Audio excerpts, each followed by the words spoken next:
Bismillahirrahmanirrahim. Assalamualaikum warahmatullahi wabarakatuh. Alhamdulillah wassabillah.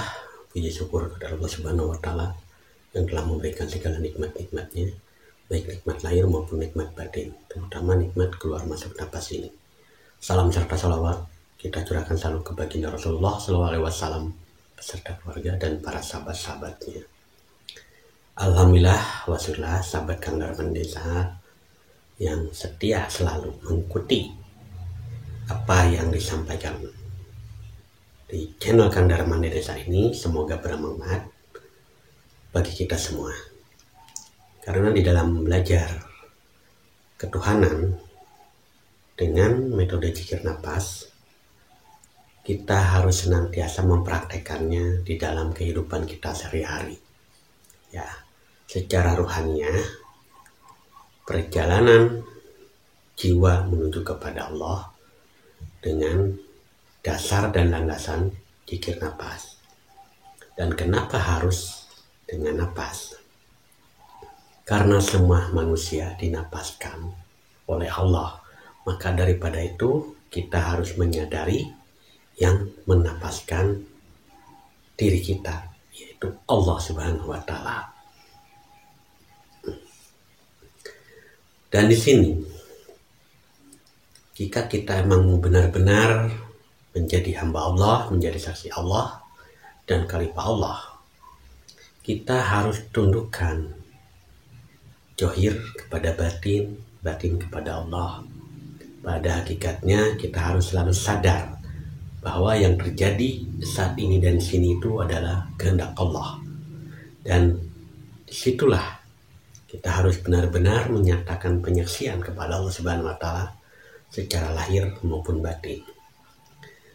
Bagaimana cara menyaksikan Allah baik lahir maupun batin? Yaitu dengan kesadaran. Menyadari Allah yang menggerakkan seluruh makhluk ciptaannya. Terutama diri kita ini digerakkan oleh Allah. Napas pun digerakkan oleh Allah. Mata, telinga, mulut, hidung, semuanya. Maka sadari Allah yang maha dekat. Ya.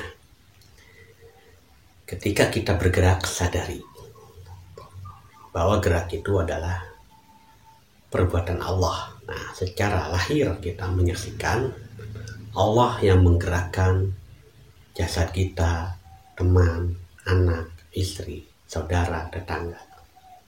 Kita harus menyaksikan Allah yang menggerakkan, bukan melihat makhluknya.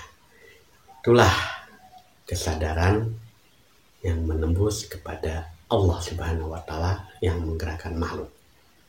Secara batin kita sadari bahwa Allah menggerakkan pikiran, perasaan, kehendak diri, atau yang disebut dengan ego. Kita sadari bahwa itu semua adalah perbuatan Allah. Namun di situ kita harus selalu sadar, menyaksikan Allah, bukan mengikuti kehendak diri, pikiran, dan perasaan. Tapi kita harus menyaksikan. Nah, itulah penyaksian secara batin. Sahabat Kang Darman Desa, dimanapun berada, kita harus senantiasa beriman dan bertakwa kepada Allah dengan cara apapun, yang penting lurus kepada Allah. Di dalam mengamalkan zikir napas, kuncinya kita harus berserah diri, pasrah, menerima. Barulah kita menyadari keluar masuk napas ini yang diikuti oleh asma'u Allah di dalam hati. Napas masukku, napas keluar Allah. Apapun yang terjadi di dalam diri kita, kita harus menyaksikannya, kita harus melewatinya. Dengan bahasa lain, abaikan. Ya, seperti kita naik ke puncak gunung. Nah, naik ke puncak gunung, tinggi sekali. Lihat kanan kiri. Nah, lihat kanan kiri. Banyak pepohonan. Ya, kita hanya melihat. Tapi terus naik ke atas puncak. Sama dengan halnya ketika kita dalam perjalanan rohani dengan metode zikir nafas, terus lurus ke Allah. Walaupun di dalam perjalanan terjadi suatu sensasi atau keadaan-keadaan yang Allah berikan di saat perjalanan jiwa, tetap harus melewati dan menyaksikan. Jangan berhenti di situ. Karena suatu fenomena yang indah, siapa yang tidak akan tergoda? Apalagi suatu keadaan yang begitu tenang, damai, sunyi. Seakan-akan itu tempat terakhir tujuan dalam berzikir nafas. Bukan. Sahabat Kandar Mandi Desa, kita jangan berhenti di situ. Puncak ketuhanan tiada berpuncak, tiada bertepi. Namun kita terus lurus ke Allah, sehingga Allah juga yang akan memarifatkan kita, mempersaksikan. Nah, disinilah kita harus memang benar-benar sadar kepada Allah dan menyadari semua perbuatan Allah yang Maha Kuasa. Karena Allah tidak serupa dengan apapun, Allah tidak serupa dengan makhluknya. Allah itu laisa kamitslihi syai'un, yang artinya tidak bisa direka-reka, tidak bisa diumpamakan, tidak bisa dibanding-bandingkan. Namun harus mengalami suatu penyaksian sendiri. Harus mengalami perjalanan rohaniah sendiri, biar tidak katanya.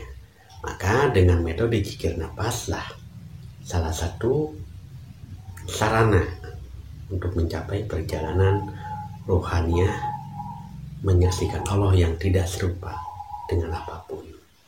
Nah, jika kita sudah menyaksikan Allah Subhanahu wa Ta'ala, maka kita akan bertauhid, bermarifat, dan di dalam perilaku kehidupan pun akan Allah tuntun, Allah bimbing dengan kebaikan atau dengan amal soleh bahasanya, yaitu takwa, selalu menjalankan segala perintah Allah Subhanahu wa Ta'ala.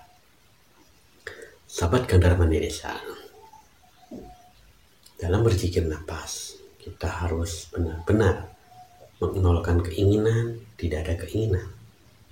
Yang penting lurus kepada Allah. Berzikir, ya berzikir, biar Allah yang membimbing dalam perjalanan rohani kita. Karena zikir nafas hanya sebagai metode ataupun sarana untuk menyaksikan Allah Subhanahu wa Ta'ala baik lahir maupun batin dengan cara berzikir nafas. Karena nafaslah kembaran ruh, sehingga ruh kita akan mengalami suatu perjalanan untuk menyaksikan yang memberikan ruh kembali, yaitu Allah. Cukup sekian, semoga apa yang pribadi sampaikan saat ini bermanfaat bagi diri pribadi dan bermanfaat pula bagi sahabat-sahabat Kandar Mandi Desa dimanapun berada. Akhir mukalam, wassalamualaikum warahmatullahi wabarakatuh.